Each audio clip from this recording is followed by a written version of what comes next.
Hello, my name is Tenen, and I'm the Director of Research for the Meru Foundation, and I'm assuming that most of you already know that. This is an update of some recent work. For the first time, I think we are able to show a provisional presentation of how the letters are related to hand gestures. And if you recall, that's very important for our thesis.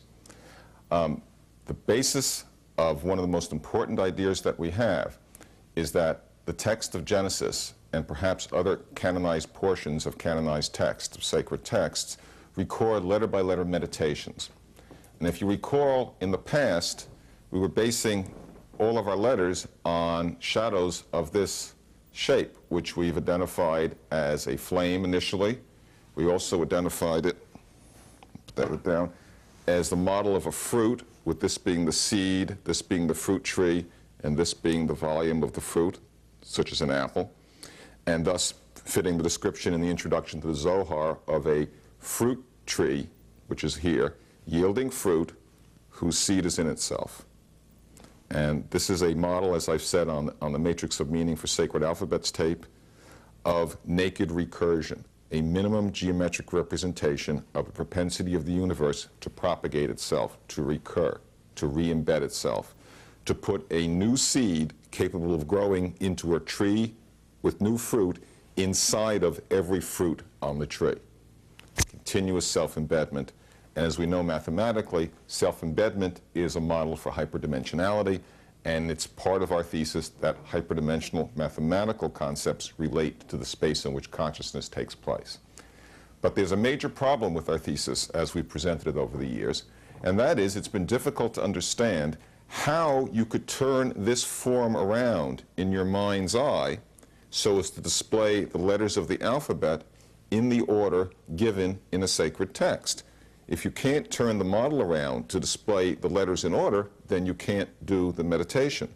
And to do that means you have to be able to visualize this form and rotate it somehow in your mind. Well, to make our long story short, and based on the material presented in a Matrix of Meaning for Sacred Alphabets, we've also identified the form as a model human hand. And here's a somewhat bigger one than we've had in the previous models. And as you can see, it's got a thumb, and there's a tip. And this represents the highest point of consciousness. This is where the star of seeds would be in a fruit. This is our mind. And out here we've got 4 fingers. You could almost say they are 4 rivers feeding the tree of life. Let me get it upside down here so you can see it. The tree in the middle of Eden. If you look at it this way, you could actually see how the model, put the other one down, could represent, if I rotate it, makes it a disk plane. Maybe you can see it better this way if I rotate it. You would define a disk around the base here. There'd be a star here and a crescent here.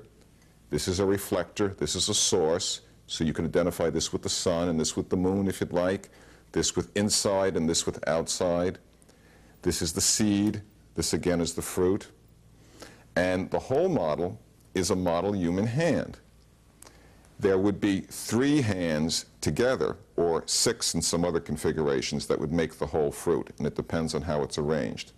I'll show you that hand very directly. This is important. If you look at a model fruit, here is an apple. Now, if this were a real fruit, if you went down the stem, you would come into the middle where there'd be a star of seeds in the middle, and the flower end would be here, and there'd be a hole. We could draw a deeper notch down the middle to go into the seeds in the middle. Now, the reason we realized this was a hand is once we had drawn these lines, which represent the edges of a particular kind of knot, which we'll get into later in the tape if we have time, or on a supplementary tape, what you realize is that this can be very much like a kind of bowling ball, where if you could put your thumb down into the middle, you could grasp between each of these edges. And it would look, if I can display it for the camera, just like a hand. Remember, my thumb is going into the middle, and what I'm saying is that each of these regions, from here to here, would be a hand. And of course, there'd be 3 hands as I go around. I'll show it to you from here. There's three hand-shaped sections. And so there'd be 4 fingers in each one, the thumb in the middle. There'd be 12 fingers around the perimeter. And thus you have 12 tribes around the seed center, the star, the tabernacle, if you'd like. In other traditions, there are 12 apostles, there are 12 knights around the round table, there are 12 imams of Shia Islam, there are 12 houses to the zodiac. There are a whole number of 12 around one forms. And in the middle, of course, if we were to open it, this disk, I don't know if you can see this very well, but the disk is the flat earth. This is where, I'll put it inside, maybe you can see the hand in there. You put the hand inside, this disk becomes the earth, there's the sun, this is the heavens, the dome. And what we've got in our model, again, is a model hand. Now, why a model hand? Well, now we're going to get back to the discussion. The hand, the human hand, is a form that is automatically possible to be visualized by human beings.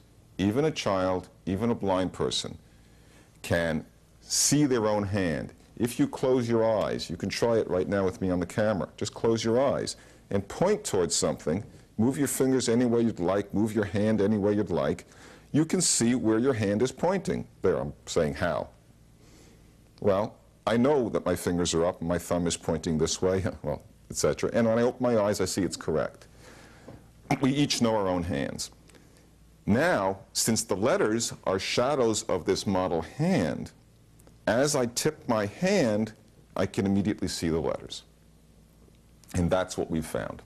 Now, why should that be? Well, it makes sense because the hand is the means by which we project our conscious reality, our conscious wills, into the physical universe. We dispense our consciousness into physicality by means of the hand.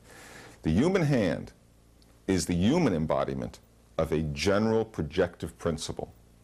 The Kabbalistic tradition teaches that the universe is created by the will of God, not the essence of God. We express our will in the physical world with our hands. Metaphorically, God expresses the creation of the universe, dispenses it into physicality as an unfurlment, as a projection of his will. And that's the model being presented.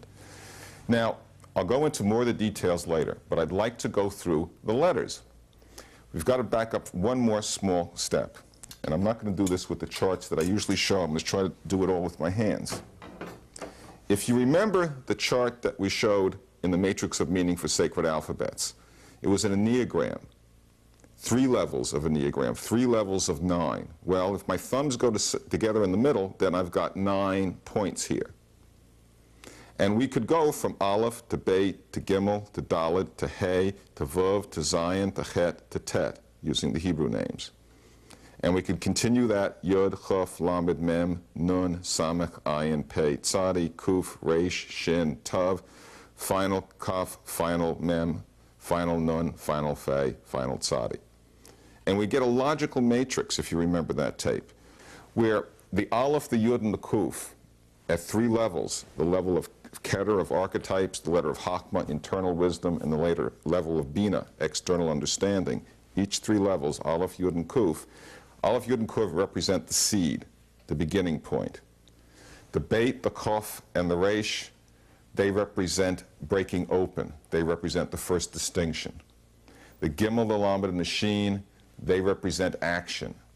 The Gimel Dalet represents division, dispersion, dilution. I'll just go through the first rank to make it simple. You can look at the charts with the other tape. The Hey is connection. It's in the middle. It's a frame. The Vav is a pin. The Zayin is a projective marker, indicates projective action, growth. Zerah is a seed. The Chet is to surround, as a perimeter, as a fenced field. The Tet means totality, wholeness. The Tithe, the Teat, the gratuitous addition after the child is born to bring to full maturity. And again, with the 9 for each of the other 2 levels of the alphabet. And so we've assigned a logical meaning to each letter based on a logical matrix, which is based on the mathematics of the 27 lines that determine the surface of a hypersphere or of a torus. Again, that's on the other tape, and we'll get to it later. The important thing is that each of the letters that meanings that we've determined for the names of the letters is completely consistent with the traditional teaching about the name of the letter. When we say that the letter Pei, for instance, means mouth, and that's what the Hebrew tradition says it means, we can look on our chart and we see that the letter Pei on the chart means to swallow or to engulf a volume. That's the function of our mouth. It swallows or engulfs a volume, the letter Pei. When we say the letter Samach, Samach literally means to support. Well, if we look at our chart, we find that Samach is related to the golden mean unfurlment principle, which is a fundamental support for this reality. It's an unfurlment principle. We could go through the whole alphabet that way, and the charts are there, and you can see them.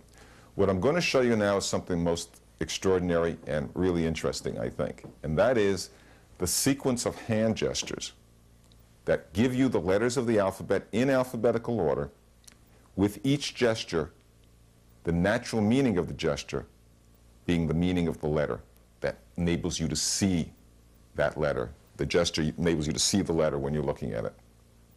I'll go through that again. I think I got a little confused in saying it, but we'll do it. And we're going to find that those gestures and those meanings are consistent with the chart and with the traditional meaning. And the motion I'm going to show you, and this is very important, this is not to be taken as a final determining path that I'm going to show you. There could definitely be changes and corrections, modifications and improvements. It should be a smooth, dynamic flow.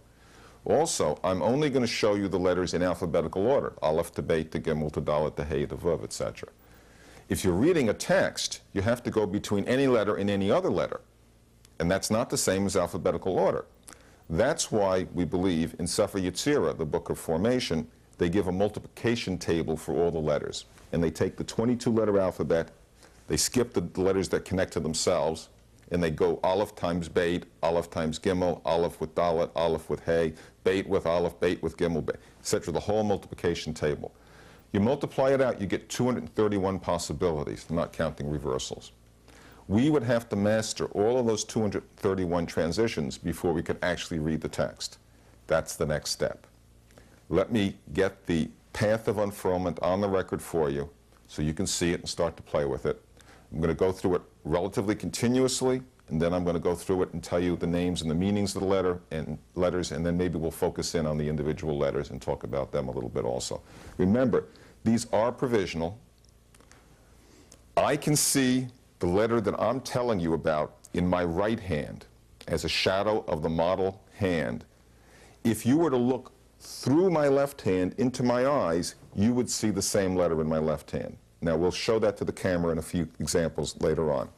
Let's just do it.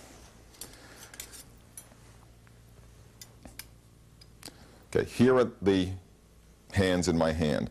The left hand is an older model. This is the one we had on the Matrix of Meaning tape, and it's only a finger width model.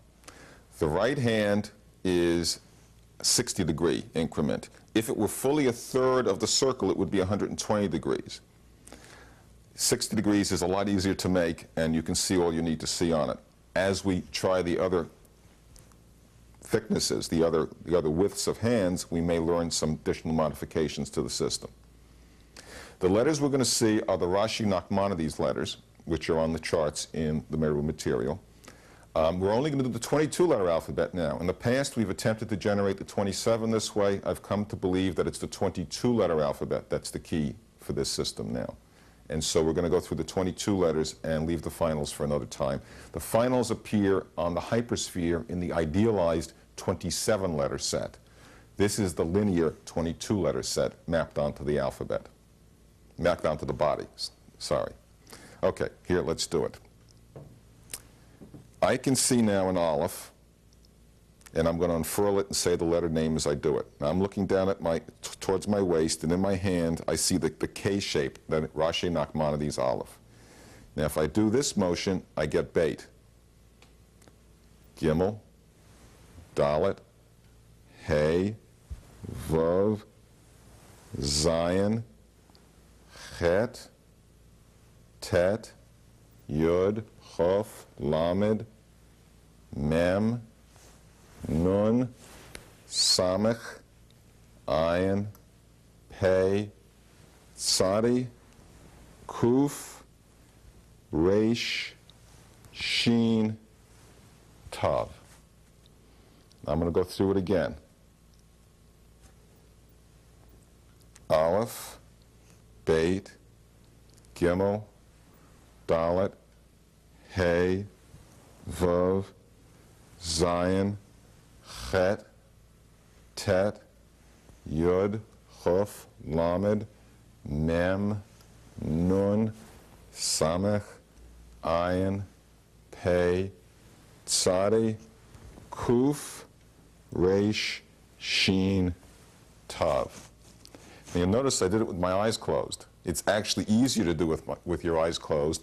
And once you've done it for a while, there's no need to even have the model. These are not to be taken as some sort of an idol that is a special thing. This is simply an aid to doing the exercise, which is itself nothing but an aid to doing the meditation. We're not attempting to put forward some sort of new pagan idol of the sacred hand or something. This is definitely not the idea here. Let me do it again, and this time I'll do it more slowly, and I'll tell you about each letter. And perhaps we'll be able to come in on some of them, because I'll do it slowly enough. The first letter, Aleph, and maybe I can hold it up so the camera can see it. If I hold this square to the screen, now you can't look down from my eyes, so I'll have to hold it a special angle for you. But I think you'll find that if you just clip off the top here, that looks like the K-shaped Aleph. And again, you'll find that in the shadowgram book. I think you'll see the K. Well, that's what I'm seeing when I look down at my waist in my right hand. And Aleph is all, the whole thing. So I assume this is just pointing at the whole body somehow. Then Beit means to break open, to birth. And so I've got my knees bending, baruch. My knees are bent, and my hands are open as if I'm birthing. And if you were to look in my left hand, you would be able, if we hold it just so, and again, I'll have to tip it some for the camera. If I can do it. No, I'm losing it here. Let's take the time to do it, though. I want to show you the Rashi Nachmanides Beit, and you should be able to see it there. If you look at the table, you'll see that looks very much like the Rashi Nachmanides Beit shape. Okay. So we've got Aleph, all, Beit, birthing, breaking open, first distinction. Gimel is action. Gal is a cycle. So we want to flip things over in a kind of rotational cycle. And now I can see a Gimel in my right hand, and I think you'll be able to see fairly easily a Gimel in my left hand here. Here's our Gimel. Now I'm going to pull apart and face down, and I've got Dalet, and Dalet means to pour down, and I've got limp wrists here, and in my right hand I see a Dalet. Now Hey means to frame, is a doorway, is an opening, and I'm going to rotate, look through the side of my head, and I'm going to see the letter Hey in my right hand outside here. Now I can't really, if I turn my head, I'll see the Hey, but I don't have to do that because of the way my eyes work, the way my hands work. I can see in my mind's eye through my head. And there you can see on the camera the letter Hey that I'd be seeing. Now Vav means a pin, and a connect, a string of vertebrae, a golden mean unfurlment.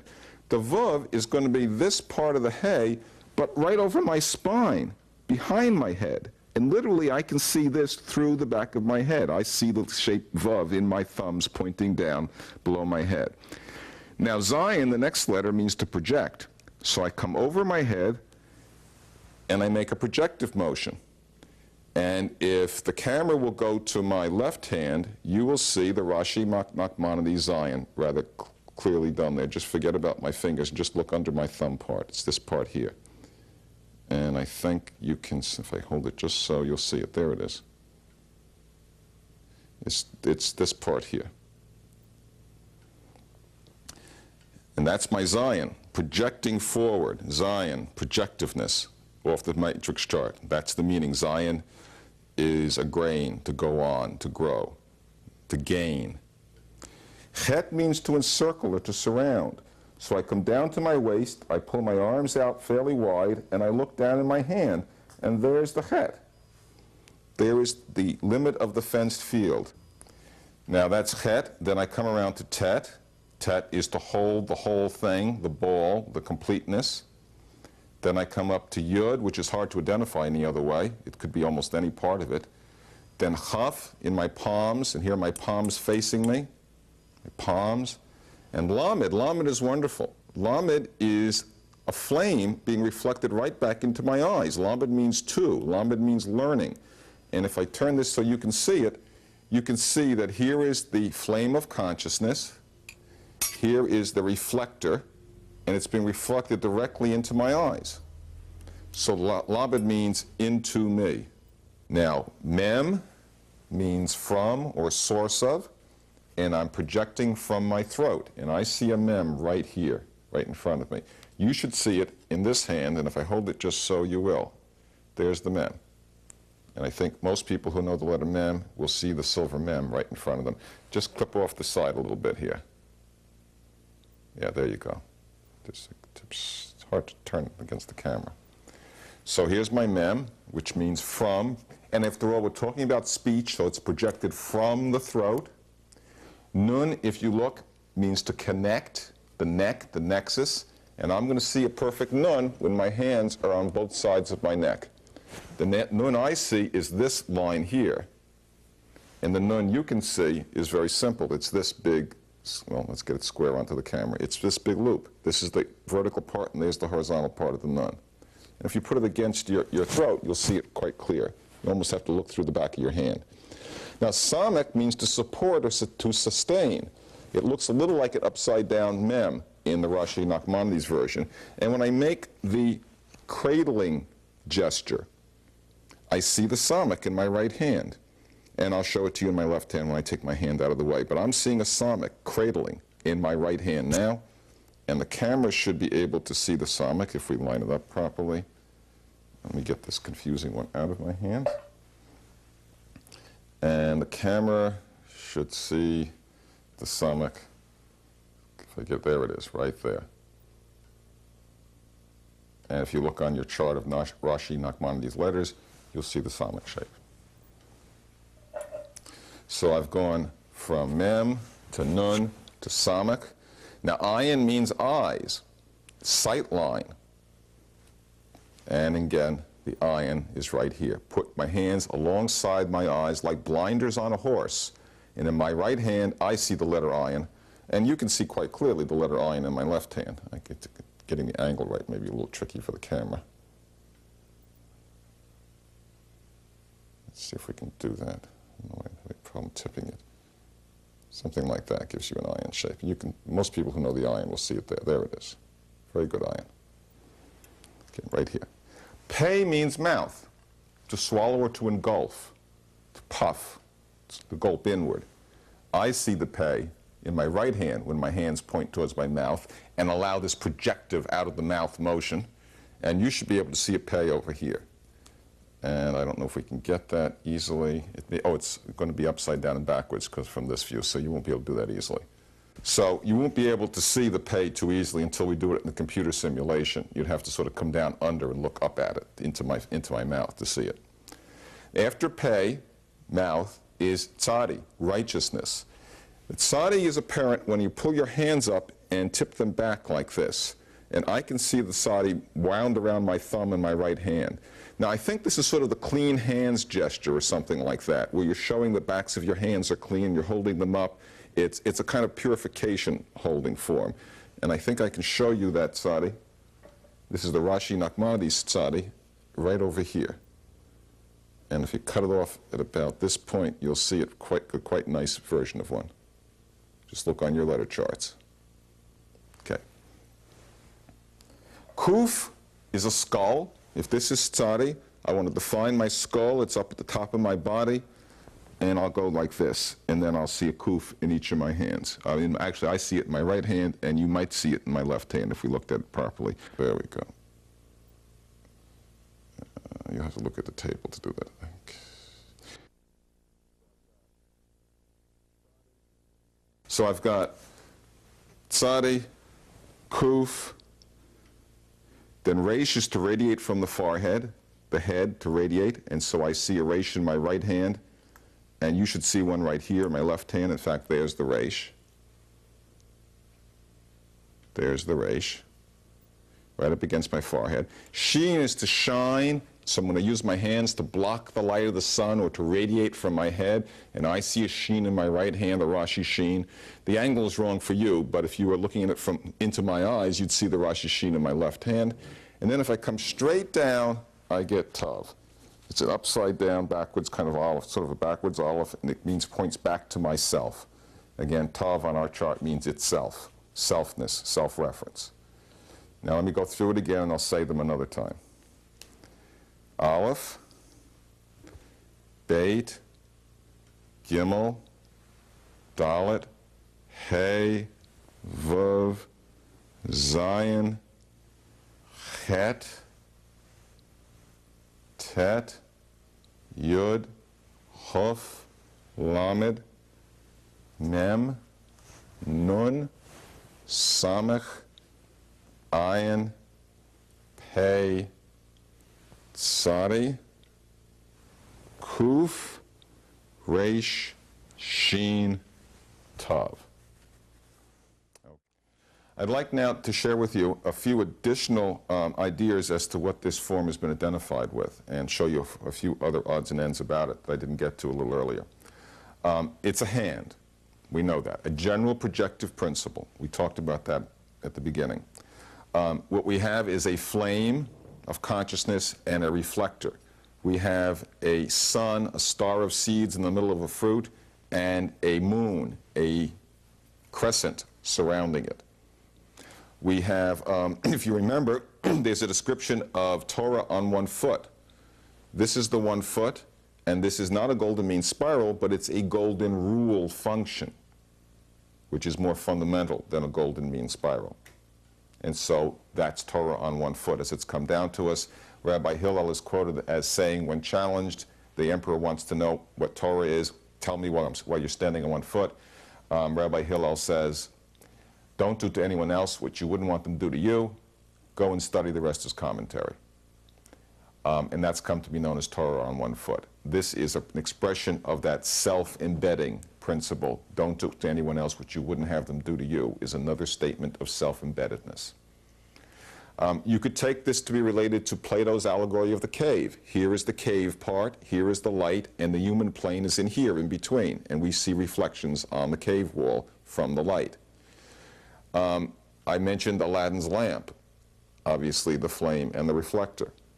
An interesting aspect of this, which I haven't mentioned before, is that while it's a hand on one hand, notice my thumb is coming up where the stem would be. If this were an apple, I've got half an apple here, the stem would be up on the top. If I grasp it in my left hand, and remember there is a stem coming out here, then it is the scabbard and hilt of a sword, which shows up in some of the mythology of some peoples that have made use of these models. Also, you can see why you'd get scimitar forms because of the sculpting of this, and people could interpret it as a scimitar. If you look at some of the ancient Egyptian iconography, you'll find Horus hawk shapes and other bird shapes. And I think if you look at this form from certain angles, you'll see how its outline is very hawk-like. This would be the beak. If you also look at some of the iconography of ancient Egypt, you find what the archaeologists call the double crown of Egypt on the pharaoh's head. It's a combination of upper and lower Egypt in a dual crown. If that upper and lower is just a slightly off translation, and upper is really inner and lower is really outer, then we have inner and outer, and we have a dual crown with a conical section in the middle and a round surround on the outside. Properly stylized in the Egyptian style, this would be the double crown of the pharaohs of Egypt. Why would it be on their heads? Why do we put turbans and headdresses, scepters on the top of poles? Why in the Eastern teachings is there a 1,000-petaled flower that blossoms in the mind, a golden flower? Because what you put on a priest's or a shaman's or a teacher's or a king's head is an attempt to express the consciousness that's going on inside that head. And if the person on the hero's journey up Mount Olympus, up Mount Analog, up Mount Meru, from the plane of earthly existence up towards the transcendental peak in 7 stages, identifies with the hero, then this process unfurls in their mind's eye, the same meditative process as the mythological hero's journey. It's not a mythology, it's the record of a meditation in narrative form, and this is the form. If we examine the descriptions of the Sufi poet Rumi, where he describes the Medlevi Sufi round dance, this is the cypress tree in the middle of the garden, and this is the round dance. And if you read the description carefully, you'll see it fits this form, a dynamic motion in the body. If you read in the daily prayers in the Hebrew tradition, you find something very interesting. There is a blessing that is said before saying the credo of Judaism, the Shema Yisrael. And the blessing says, "He who illuminates the earth," blessed are you, Hashem our God, King of the universe, who forms light and creates darkness, who makes peace and creates all. And what the teaching in the prayer book is that when you say who creates darkness, you touch the head tefillin. And when you say who creates light, you touch the arm tefillin. Did I get that right? If I didn't, I better get it over again. Yes, who creates, you say or, touch the arm tefillin, uvone hoshek, touch the head tefillin. The darkness, the hoshek, is in the darkness in the dome of the mind, in meditation, the quiet mind. And the light is the light of the world outside. And it also says in the Shema, the credo, it says, now I'll read the Hebrew first, Ukshartam la'ot al yadecha v'hayu l'totafot beinenecha. It says, bind them as a sign upon your arm and let them be tefillin between your eyes. When you bind the tefillin strap on your arm, on your hand, and on your arm, 7 turns, you see a sheen, you see a dalet, you see letters bound on your hand, and you place the upper tefillin on your forehead, that is a representation that you're supposed to be seeing the same letters in your mind. In fact, R.A. Kaplan, in the new Sefer Yetzirah book that's out, is very clear about that. He says on page 27, the only link between nonverbal wisdom, chachma, inside, and verbal understanding, outside, verbal projection outside, consists of the letters of the alphabet. And that's what we found. So we believe, and I don't want to go into the details here, that the teachings in Judaism of binding the tefillin, the phylacteries on your hand and on your arm and on your heart and having it appear on your mind's eye is part of this same system of projecting and using the alphabet for fundamental meditations. I would suggest people study the Rashi Nachmanides letters. We are going to attempt to make these models available later this year. I know we've said that before, but this time we think we're going to do it. Then you'll be able to practice them. And then we'll get some feedback and we'll find out what's right and what's not right and what works and what doesn't work. Now, you can leave the presentation now and just look at the motions. Obviously, a person with better abilities to dance could present it better than I could. We think this is a kind of Tai Chi-like motion. It should be smooth. My motions haven't been as smooth as possible, and I know you can't really see them all that well, but it gives you some idea. The key finding is that the gestures, the natural meaning of the gesture, is consistent with the meaning of the letter. And the sequence of gestures as you go through the alphabet are reasonably smooth, so that this is an unfurling principle. It goes around the spine, which is interesting. There probably are other ways to see the letters behind the body. There may be alternative paths. This is worth examining. If we can learn the letters in order and how to go from one to the other, then it's possible that we can recover the meditations recorded in the texts. So, we will continue to record some additional material now. If it seems suitable, we'll add it to this tape. If not, it'll be a supplement or it'll be later. Thank you very much for your time and your attention. This is work in progress. It's copyright to the Meru Foundation, both the forms and the dance. And we'd like your feedback, your comments, your suggestions, your criticism. Obviously, there is much more that we could be saying. Thank you for your time. If you'd like additional information, please give us a call.